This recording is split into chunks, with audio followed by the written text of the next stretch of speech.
Public کے اندر مشہور ہے نا کہ جو بھی مال و دولت آپ کو بغیر محنت کے حاصل ہو جائے وہ حرام ہے.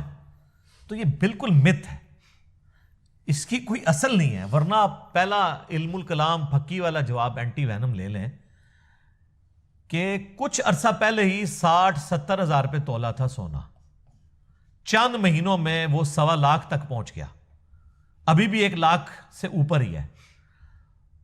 تو میرے بھائی بیٹھے بٹھائے لوگوں کو ملینز آف روپیز کا نفع ہوا ہے, جس کے پاس 50 تولے سونا ہے, 100 تولے سونا ہے, تو بغیر محنت کے, محنت کیا کچھ بھی نہیں کرنا پڑا ان کو.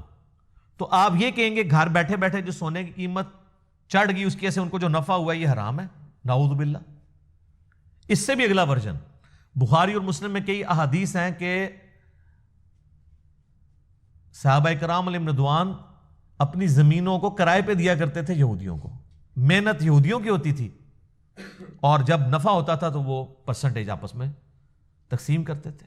یہ سلیپنگ پارٹنر کا جو کنسپٹ ہے, مداربہ جسے کہتے ہیں, مداربہ میں کیا ہوتا ہے, انویسٹمنٹ ایک بندے کی ہوتی ہے, محنت دوسرے کی. البتہ اس میں یاد رکھیے گا کہ اگر مداربہ والا کیس ہے نا, تو جب نقصان ہوگا نا تو نقصان سارا اس نے برداشت کرنا ہے جس کی انویسٹمنٹ ہے. جس نے محنت کی ہے نا اس نے نقصان نہیں پھر برداشت کرنا. وہ کہتے ہیں نقصان ہوا تو آدھا آدھا, نہ, نقصان ہوا تو پورا اس کا جس کے پیسے ہیں. وجہ یہ ہے کہ بیچارہ جس نے محنت کی اس کے پلے تو پہلے ہی کچھ نہیں ہے, آپ نقصان بھی اس پہ ڈالیں گے. دوسرا, اس بیچارے کی محنت ضائع ہوئی ہے, آپ کا مال ضائع ہوا ہے. اگر میں نے زمین کسی کو کرائے پہ دی کہ یہاں پہ تم فصل اگاؤ, فصل برباد ہو گئی, تو اب اس کا جو نقصان ہے وہ سارا میں نے برداشت کرنا ہے. اگانے والے کی محنت ضائع ہوئی, میرا مال ضائع ہوا. اس بیچارے کی محنت بھی گئی, الٹا آپ اس کے اوپر پلنٹی بھی ڈالیں, تو یہ تو ظلم کا نظام ہے. اس لیے یہ نہیں چل سکتا. اور اس میں ایک اور بات میں عرض کر دوں, یہ منافع کی بھی جو شرح ہے نا جو پبلک میں مشہور ہے کہ اتنا منافع آپ لے سکتے ہیں, اتنا نہیں لے سکتے, جتنا مرضی آپ منافع لیں. اس کے اوپر چیک جو ہے نا وہ اوپن مارکیٹ رکھے گی, بلیک مارکیٹنگ نہ ہو. تو سر آپ آلو کو 1 لاکھ روپے کلو بیچیں, انشاءاللہ آپ سے لے گئی کوئی نہیں. اللہ یہ کہ آپ پوری مارکیٹ کا آلو اٹھا کے بلیک مارکیٹنگ شروع کر دیں. تو بلیک مارکیٹنگ ذخیرہ اندوزی نہیں ہونی چاہیے. منافع آپ جتنا مرضی, تو وہ خود کنٹرول کرتی ہے مارکیٹ. اگر آج کوئی ایک صابن کی ٹکیا جو ہے وہ 100 روپے کی ٹکیا کو 1000 کا بیچے گا تو وہ کتنوں کے آگے بیچ سکتا ہے.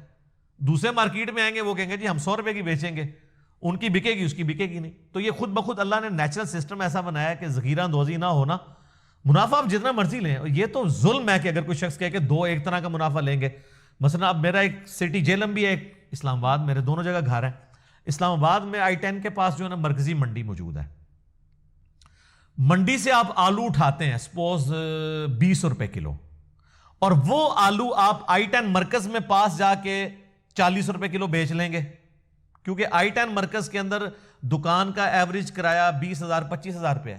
لیکن اب آپ یہ ایکسپیکٹ کریں کہ F11 میں جا کے وہی 20 روپے کلو آلو اٹھانے والا وہاں بھی 40 کے بیچے. سر وہاں وہ 70 میں بیچے گا, کیونکہ اس کی دکان کا کرایہ 30-40 ہزار روپیہ, پھر وہ ٹرانسپورٹیشن کاسٹ بھی ہے. یہ اسلام آپ پہ کبھی قدغن لگا ہی نہیں سکتا کہ آپ نے اتنے % منافع لینا ہے. ہاں باقی جو ریٹیل کی قیمت ہے اور تھوک والی قیمت کا اور پرچون کی قیمت کا جو پورے ملک میں سپلائی مین کمپنیاں کرتی ہیں وہ تو ٹھیک ہے کہ ایک گھی کے ڈبے کی کراچی میں جو قیمت ہے پشاور میں وہی ہوگی. اس کی وجہ ہے کہ وہ ٹرانسپورٹیشن کاسٹ کمپنی برداشت کر رہی ہوتی ہے, وہ تو آپ ریٹ اوپر نیچے نہیں کر سکتے. یہ ذہن میں رکھیے گا, وہ تو جرم ہے, اسی لیے اس کی قیمت اس کے اوپر لکھی ہوئی ہوتی ہے. تو وہ گورنمنٹ جو چیزیں کنٹرول کر رہی ہوتی ہے وہ اپنی جگہ ہے.